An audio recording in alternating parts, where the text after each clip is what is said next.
Assalamualaikum warahmatullahi wabarakatuh. Halo semua, perkenalkan nama saya Nunung Rismayanti. Di sini saya akan menjelaskan tentang materi korespondensi. Yang pertama, saya akan menjelaskan tentang pengertian korespondensi. Korespondensi bisa diartikan sebagai aktivitas penyampaian maksud melalui surat dari suatu pihak ke pihak lain, atau bisa juga disebut dengan surat menyurat. Lalu, apa itu surat? Surat dapat didefinisikan sebagai suatu sarana komunikasi tertulis yang digunakan untuk menyampaikan informasi tertulis oleh suatu pihak ke pihak lain. Selanjutnya, surat juga memiliki beberapa fungsi sebagai berikut. Yang pertama, sebagai sarana komunikasi. Yang kedua, sebagai wakil. Surat menjadi wakil dari pembuat surat yang membawa pesan, misi atau informasi yang hendak disampaikan kepada penerima. Yang ketiga, sebagai bahan bukti. Yang keempat, sebagai sumber data. Yang kelima, sebagai bahan pengingat. Yang keenam, sebagai jaminan.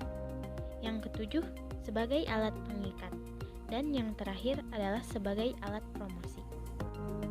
Dilihat dari segi bentuk, isi, dan bahasa yang digunakan, surat dapat dikelompokkan dalam 3 jenis surat.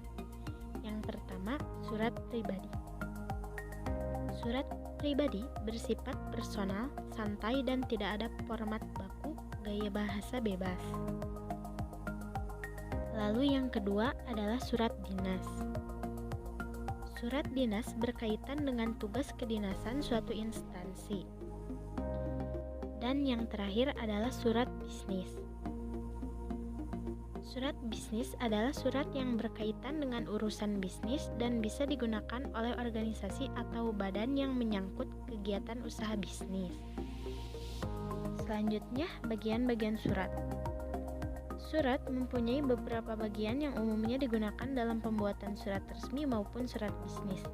Antara lain, 1. Kepala surat berfungsi untuk menarik pembaca karena mempunyai tempat strategis. 2. Tanggal surat berfungsi untuk memberitahu penerima surat kapan surat itu ditulis. 3. Nomor lampiran perihal. 4. Nama dan alamat surat atau alamat dalam. 5. Salam pembuka. Salam pembuka merupakan sapaan penghormatan. 6. Isi surat merupakan inti yang ingin disampaikan oleh penulis.